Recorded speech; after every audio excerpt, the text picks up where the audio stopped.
All right. Let's do this in English. Any questions about the keynote?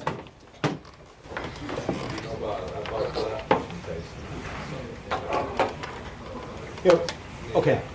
So can I ask them now? Yeah.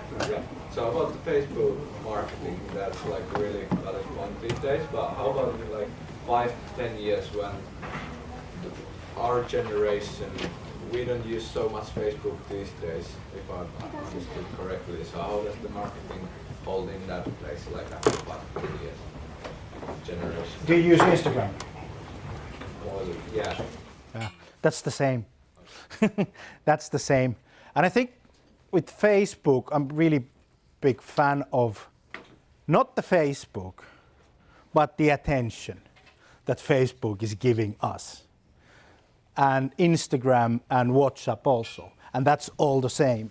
And I think what Facebook is doing really, really good is that they're copying features from other platforms and they are buying good platforms. So, and they have money to do it. So it's, I think it's still the future in 5 years. But after 10 years, I don't know. You know, I didn't know 10 years ago a concept of inbound marketing at all. So life changed. Any other questions about the? When you talk about bots in marketing, Yeah. companies are using more bots nowadays. Yeah. Marketing. How does that work in practice? How does it work in practice? Well, the bots that current marketers use, they are not very clever. There is no AI. Everybody's talking AI and the bots, but the truth is that there is not so much AI now. But they're like, if you think that you're calling to support on your mobile phone operator, and then first they ask like, okay, what language do you want to have your service to be? Then they ask, what kind of service do you want to have? And bots are basically the same now, that they are coming to your website and they are asking you a question. What do you want to do? Do you want to do this? Do you want to do that? And people would love to interact with the bots because it's more conversational, it's more human. Actually, humans on the internet are not that human. Bots are more human. You know, when you go to a company's website and then it is, hi, my name is Lisa, I work it from 8 till 4, and could I help you? That's not human, because people do not work 8 till 4, for example. People are not Monday to Friday. And I have a couple of slides about that before we go to the ROI thing about the bots. Because I'm super fan. Big bot fan. Let me see. Easy. This is one study. 47% of the people would love to buy items from a chatbot. We don't need human interaction because we trust the company, we trust to the service, we trust to the place where we actually are. And this is no scary one. This is a very good thing. We tend, as a people. We're kind of afraid of the AI and bots because we think that it's take away our jobs. You know, teachers are thinking that it takes away their job, but it's actually not. It's changing the way we are doing the things we're actually doing. And it creates more work on other places that it didn't exist. This is our bots. Bot is taking care of our customer meetings. This is a bot. On January, we showed bot 520 times. Out of those 520 times, 44 conversations took place on one page. 44 conversation. That 8% conversion rate. If we put an ebook, if we put a course or video course or something like that, we get 2 to 4%. So with the bot, the conversion rate is higher because people would love to interact. And out of those 44 started bots, 80% of the people, 80 interactions went the whole way through. from start of the bot to the end of the bot, to the end goal. So 80% people who started the bot complete the bot. And 40% of the people who actually completed the bot booked a meeting with the sales rep.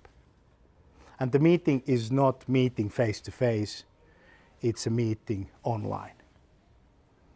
Just to give an interaction. Hi, how are you doing? Can I help you? And now we're talking B2B markets. In a B2C market, it equals how many customers we can get from the door to our store. That's the conversion in B2C. Or in a web shop or somewhere else.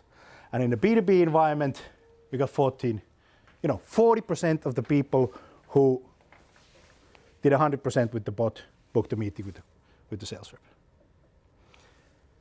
I find it really, really fascinating because we can take all that hours of work that the sales reps actually were doing in the old world just to go contacting to the customers. Outboundy way, I will interrupt you. I will interrupt you when I want to sell you now. That's interruption marketing. 95% of the marketing is interruption. I will interrupt you when you are doing something else. And the concept of inbound marketing doesn't actually do that. The concept of inbound marketing would love to help you while you are doing what you're actually doing. We're going to do some ROI calculation, how this thing actually works, because I think this is the first time in the human history that we have a marketing that scales up and are not the cost in the profit and loss statement. Marketing typically in the company is the place which is taking money out from the company's pocket and puts it on some other medium or somewhere else. Because the internet, what is internet is doing at the moment, internet is the middleman. It used to be so that I needed to go to Stockman's in Helsinki to buy sneakers. Stockman is in big trouble because Stockman was the middleman. And all the middlemen are in trouble because internet is the middleman. And as a marketeers and salespeople, you can have straight access to your audience without using the middleman, which in the old marketing book was buy an advertising from media company who actually owns the relationship with my customer. That's why the media companies were so big, because they owned the relationship with the company's customer. And access to the customer, companies needed to pay money. But that doesn't work at this time. These are the time frames that the bot is actually used. Sunday, Monday, Tuesday, Wednesday, Thursday, Friday, Saturday. And what we can see, Sunday 6 p.m., 8 p.m., this is illegal. If you go to work in an office, it's illegal to do that. Well, it's not illegal, but the boss say, are you nuts? It's Sunday. We don't work on Sundays. But actually, our customers would love to have their service on Sunday evenings. We would love to have the Saturday 12 p.m. because that's my time. That's me time as a customer. And these are B2B CEOs, CMOs, CIOs, sales directors in the companies who work with the B2B companies. This is B2B, not B2C. And then we can see 8 p.m., 9 p.m., 8 p.m., 11 p.m., 6 a.m. in the morning. It's illegal to work in 6 a.m. in an office. Well, it's not illegal, but the people are thinking you're nuts. But the customers are actually wanting to have the service 6 a.m. in the morning. Why? Because that's their time. They have the free time. I tried to make this really, really black and white just to make a point out. Companies do not want to serve their customers here because that's their time. that's the people's time, because they want to go and do something else. And that's why the bots are really, really super cool idea. And if we think about the whole internet traffic, this is Google Analytics. Sunday, Monday, Wednesday, 149 users, 9 p.m. Thursday, 1,300 users. This is a B2B. Sunday, 9. There's 100 people 9 o'clock Sunday evening on a web page. Why? Why?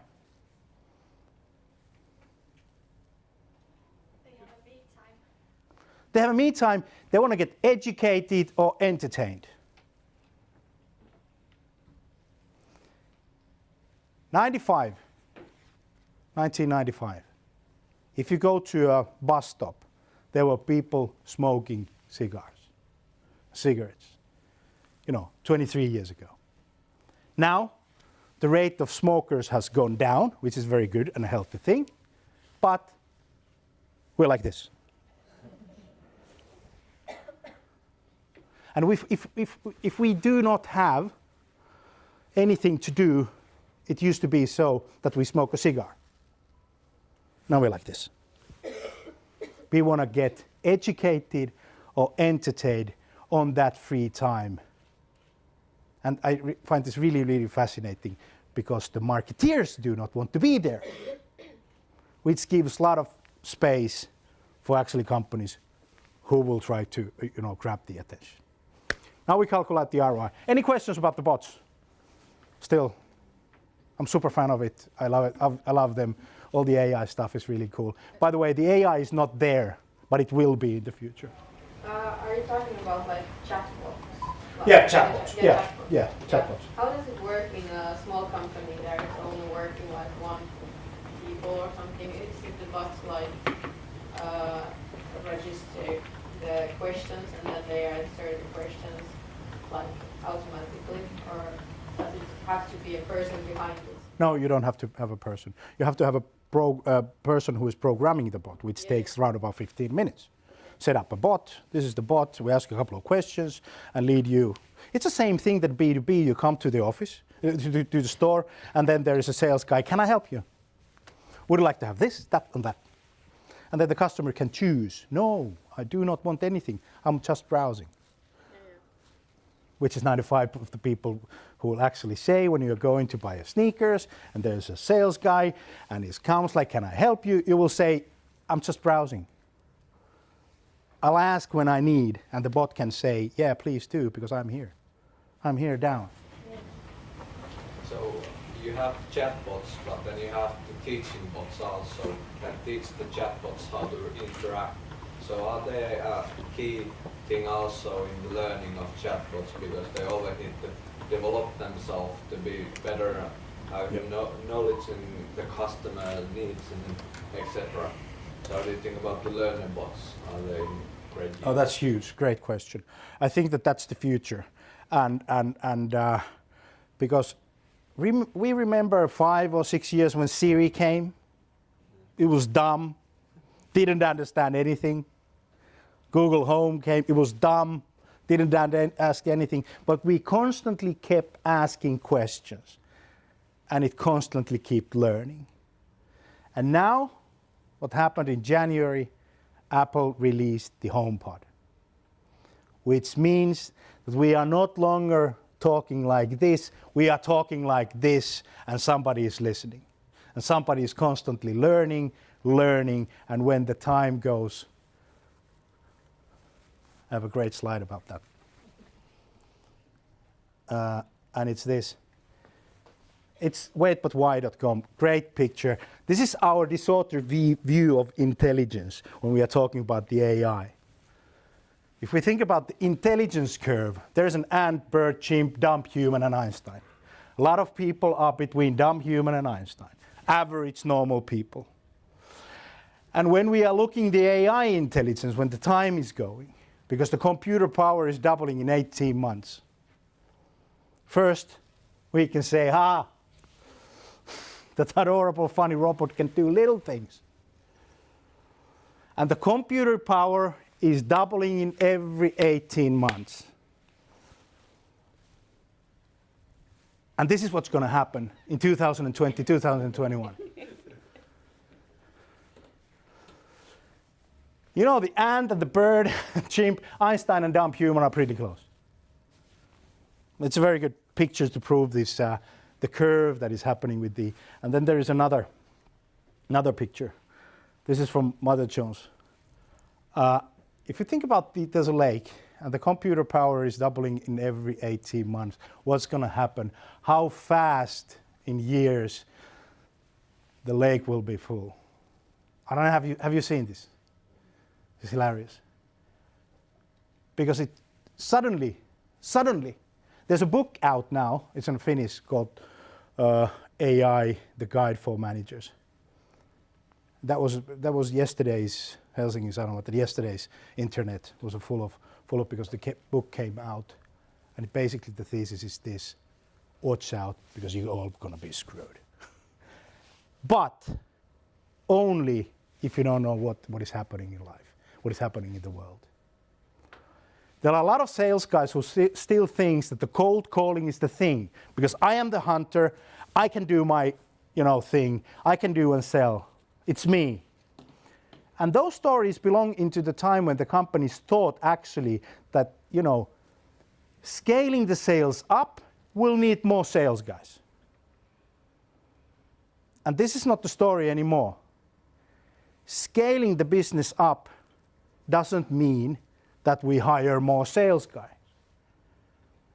We hire more creative people, data analytics, AI people, content producers, video producers, web designers, people who can actually interact and understand the marketing ecosystem where we actually are working.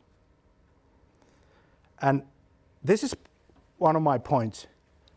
We are entering an era when marketing is an asset and sales is an asset, because we're constantly producing stuff on the internet, which is never going to go away.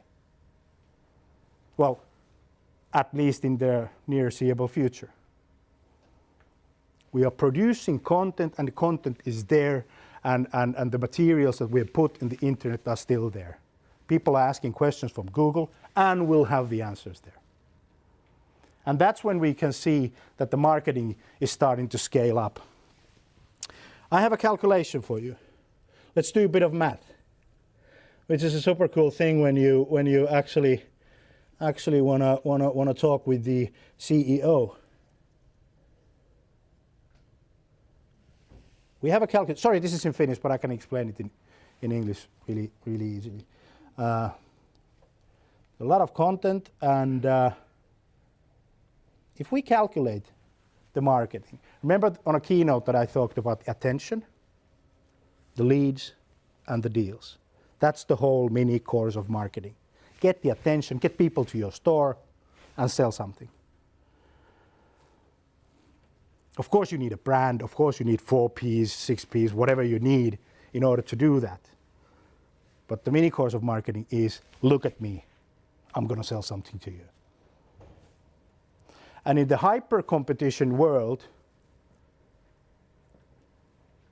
the ones who actually can listen to the customer and serve the customer are winning the game in the long term. Complete honesty. No fakes are not gonna run. Complete honesty. So let's do a calculation. Take an average B2B website. Everything starts from attention. And the attention is measured by visits. How many visits do I get to my marketing ecosystem? How many people are visiting? And I'm going to help you out with the first number. It's around about 5,000 visits on average a month in a normal Finnish B2B company. We put a 5,000 there. So, on average, if the bot is booking 8% conversion leads, the content that we're actually producing is not that much. It's 2 to 4%.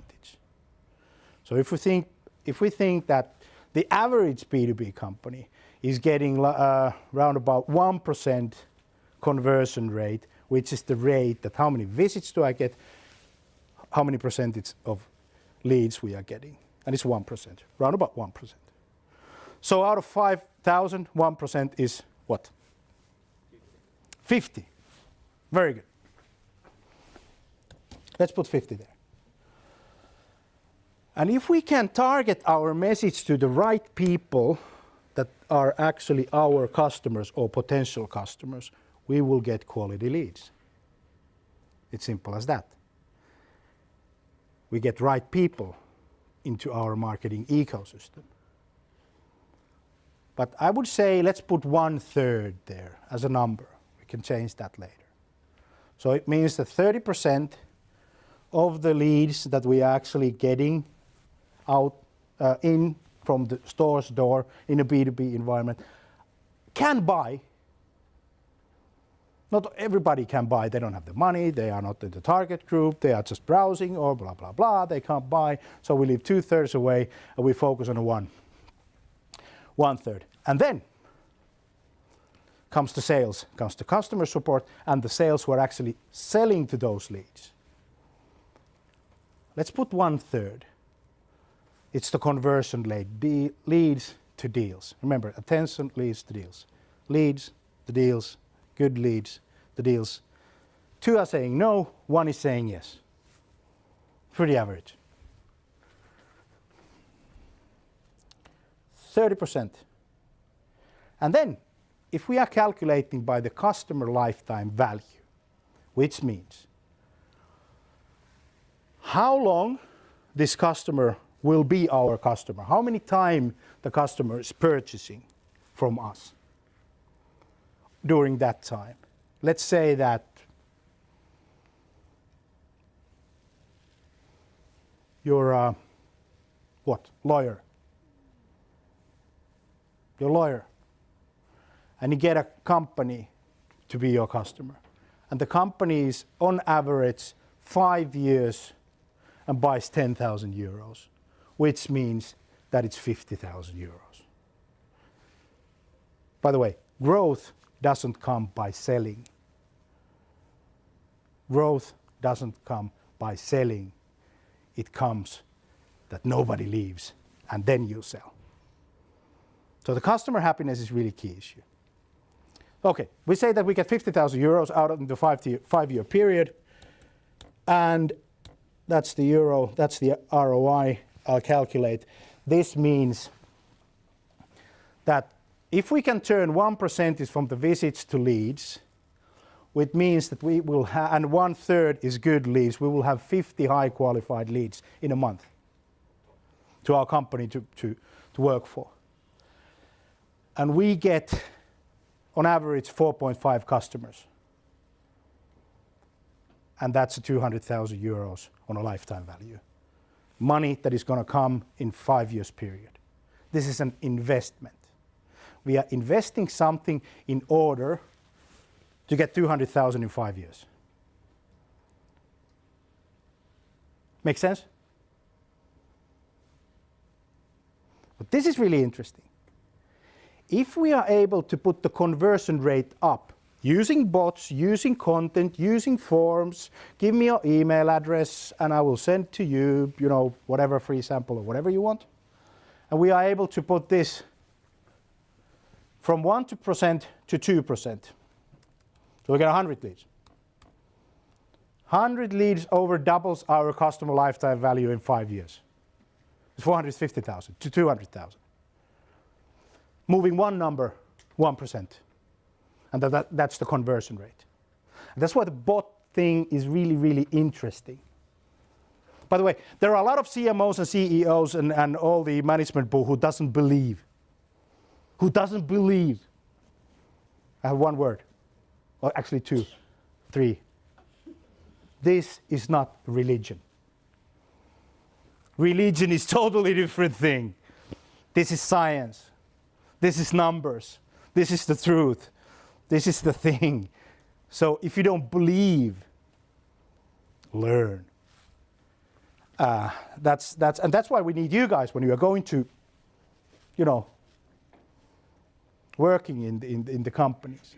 You will face a lot of non-believers because they believe in a different system.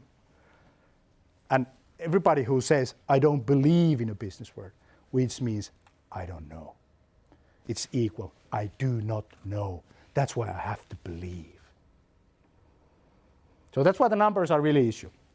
So if we can target the message on the right people, on the right time, in the right format, which actually means that we can move this number up, the high quality leads. The high quality leads. We move that 10% up. It's another 150,000 euros in a customer lifetime value in 3 years. And this is super interesting. Because you can actually invest for the long term on marketing, which you can't do when you are actually cold calling, which you can't do when you are buying advertisement on somebody else's media. You have to own your relationship with your customers and use the tool of internet to do that, and not let anybody else own your relationship with your customer. And this has come on a micro and a macro. On a macro, it means that the company needs to own. On a micro, you as a sales or marketing person need to know your audience. That's why the influencer marketing is huge. Because if you have connection with your audience, which means that the customers or the future companies that you're going to work, you own the game. You own the numbers. Any questions? One thing to say about the people who are talking about the branding, branding, be different, build a brand. If you're focusing only on visits or top line, your numbers will get worse. And that's why when the downturn comes, the branding people who do not have the connection with the top line are out of the companies. Because if we move the number up 6,000, nothing happens. If we get more people in the stores, the numbers are getting worse. It used to be 1, now it's 1.45%. Still the same number. In order, we need to put the conversions up to get the money, to make the sales. Which actually means on the internet, it means that there needs to be more valuable content, and it needs to be so that you can actually sell better and your customer support, your sales and marketing is working in the unified process with the same database, so you can actually make the decisions. Because data is the oil, and it happens so that the data is consumed by AI, like we do. We have 10,000 contacts in our database. Actually, there's 400 that we actually are interested about. Because the data shows that these people are acting the same way that our current customers were acting 6 months before they became a customer.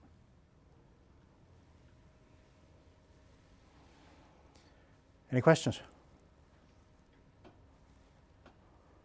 Does it make sense?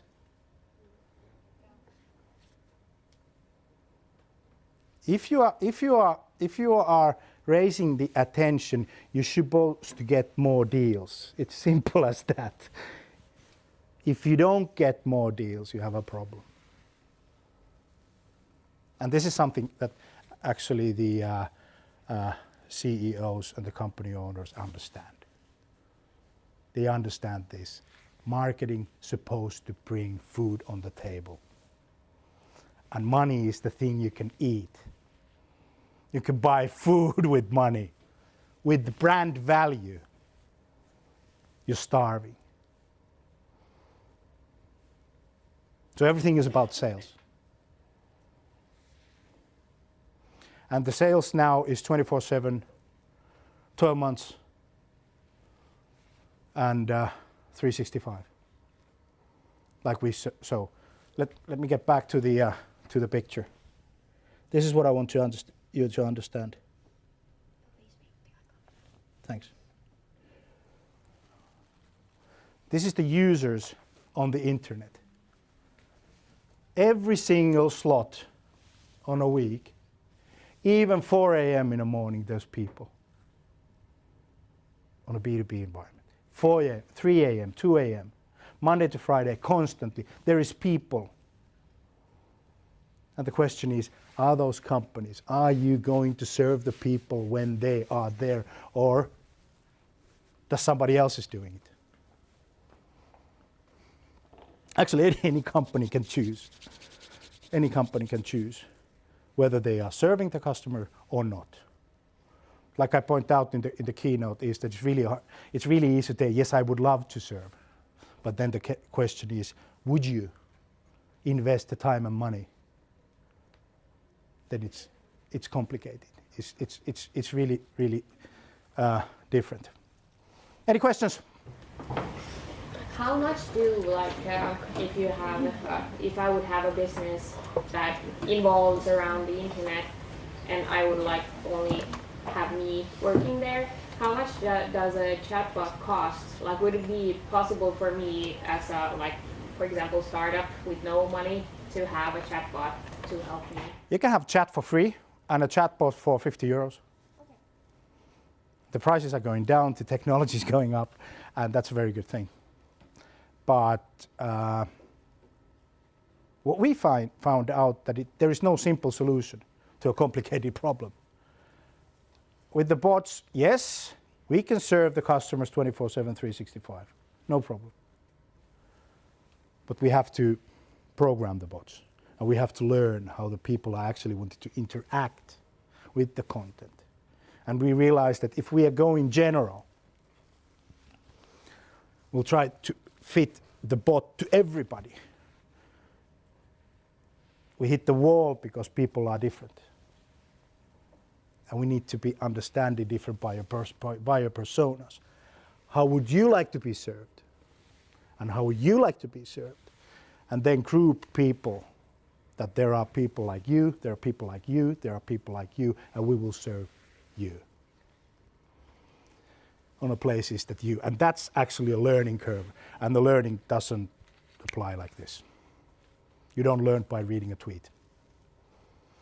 You learn reading a tweet, test, get the data, test again, and understand this works for you. That's why I'm really big fan of practicing actually marketing, doing things, and not thinking of doing things. You know, endless marketing meetings, nothing happens, and website is empty. Nothing actually happens. Learn by doing. Yes?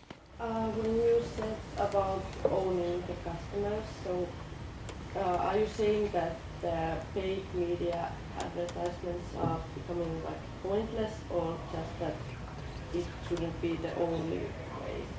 Well, no. I'm not saying that the advertising is gone. It's very good. It's live and kicking, and it's going to be really big. Facebook advertising is going to the roof. Google is greedy. They want more money from their advertising. The thing is that the ROI of advertising actually is really bad for companies. If we put it on the Excel file, and we see that if we are running a campaign, because we can't scale the marketing if we are putting money on somebody else's media. We can't scale it. The company ends, company starts, company ends, and that's it. But if we are producing our own content, we are starting to scale that. And if we start small, we can actually publish the content which doesn't go away. Let me do a calculation. If you're an entrepreneur, small entrepreneur, one person, and you start inbound marketing, and you plug one blog post a week, you get 52 blog posts in a year. And if you do it wisely, you will get 20 to 30 Google #1 position. You are there answering those calls that the customer is actually making. And suddenly what you can see is that the visit rates are going up. The customers are asking, you are answering. Simple as that.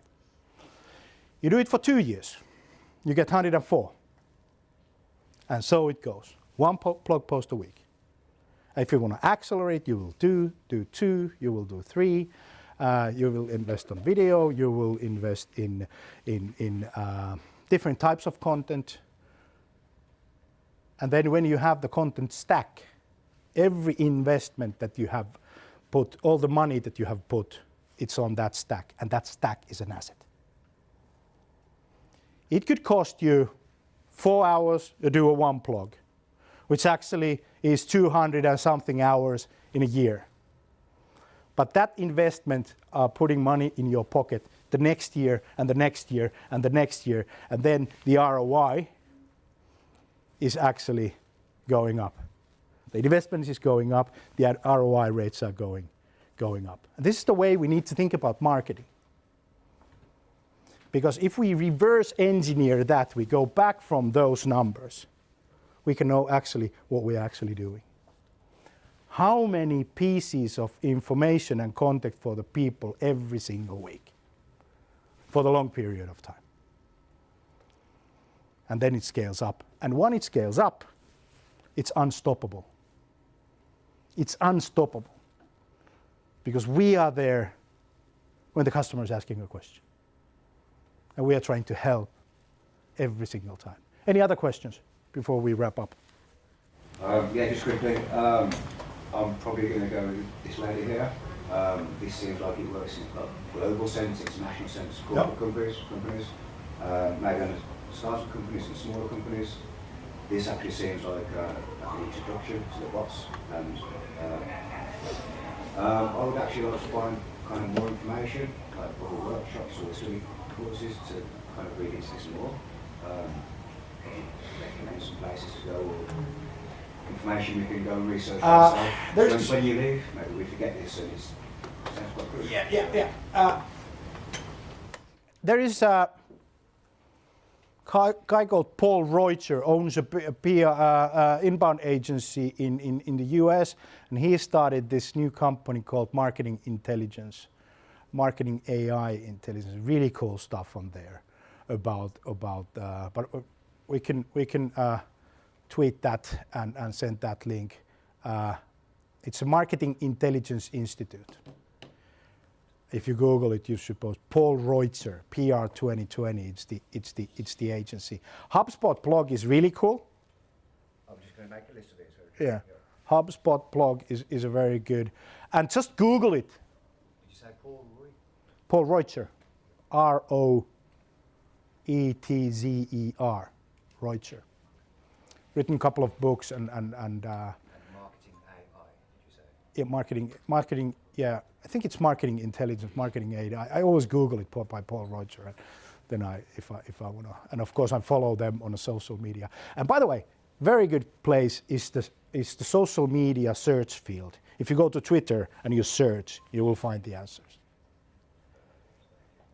If you go to Amazon, you search, you will find the answers. So Google it. Any other?